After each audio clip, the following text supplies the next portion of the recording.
Hello and welcome back to the Science and Engineering Practices Teacher Toolkit. This teacher toolkit will focus on Science and Engineering Practice 3, Planning and Carrying Out Investigations. Is your brain swarming with ideas on how you can tweak your current instructional practices towards alignment to the framework? Hopefully, the focus on Science and Engineering Practice 3, Planning and Carrying Out Investigations in this toolkit will assist you in making more connections between what you are currently doing in your classroom and the practices to focus on in your instruction. These resources and exemplars are meant to ease the transition towards alignment. In science, the focus of this practice is to develop students' ability to conduct controlled experiments where students recognize the variables that may affect the outcome and attempt to control them. In such experiments, all variables are held constant except the independent variable, and results are compared to a control. This control can be a baseline data set or an experimental test object upon which the independent variable was not applied. Engineers also identify relevant variables, specify design parameters, and collect data. The analysis of this data is used in engineering to identify the reliability of a given design under a variety of conditions. Again, progression of this practice begins before a child's formal education. In the elementary grades, teachers guide students' development of this practice by providing them opportunities to observe, measure, question, and design fair tests in a collaborative manner. By middle school, the students should have developed a clear understanding of how variables may affect the outcome of an investigation, and the ability to identify which variables should be held constant and which one will act as their independent variable. They should develop the skills necessary to be able to predict what will happen in response to the change in this one variable, collect, organize, manipulate, and analyze data, and evaluate, suggest, and revise the design. By the time they enter high school, they should continue to develop these skills so that they become comfortable evaluating designs and planning investigations around conceptual, mathematical, physical, and empirical models. A high school student should graduate with the skills necessary to plan, implement, and evaluate complex designs and provide a rationale as to why predicted outcomes were and were not supported by the evidence collected. Assessments that address Science and Engineering Practice 3, Planning and Carrying Out Investigations, involve skills needed to do so. Action statements such as conduct, collect, plan, measure, design, isolate variables, or distinguishing the best way to complete the action are clues to identify tasks or questions that assess this practice. This example is classified as an easy NAEP Grade 4 astronomical instrument item, and it was aligned by Montana teachers as falling under the K-2 grade framework for science education.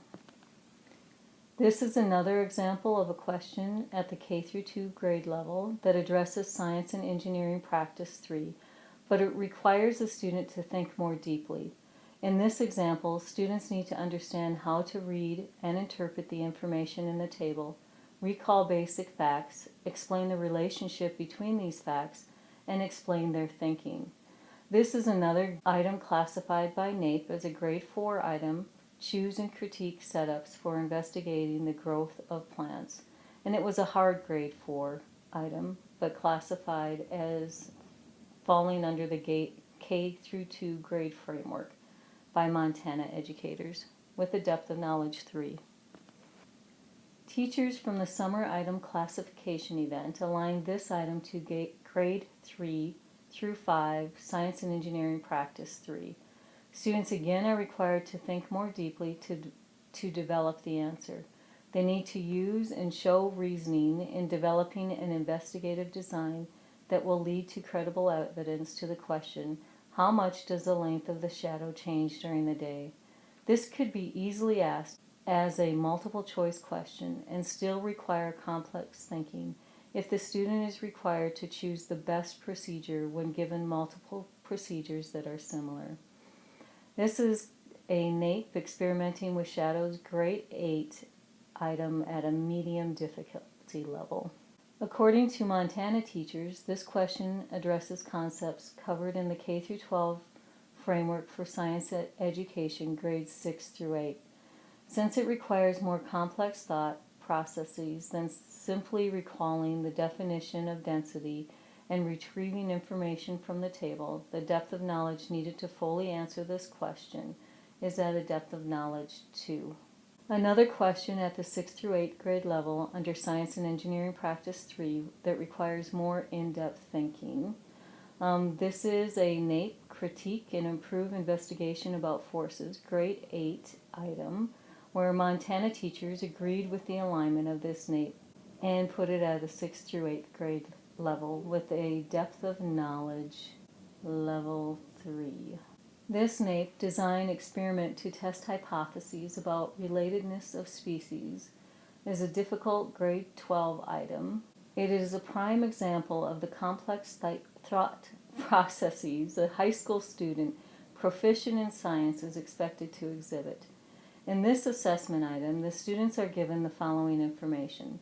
Scientists are studying the evolutionary history of a group of plants in the United States, and they develop an evolutionary tree as shown below. Additional data indicated that species 8 shares a similar thorny leaf structure with a different plant species found in Madagascar, an African country, as shown below. The scientists hypothesized that different plant species can have similar leaf structures but not be closely related. Students are asked to explain how to test the scientist's hypothesis. Full credit is awarded to the student who can describe the type of data to be collected and indicate that this data needs to be collected from both species and compared.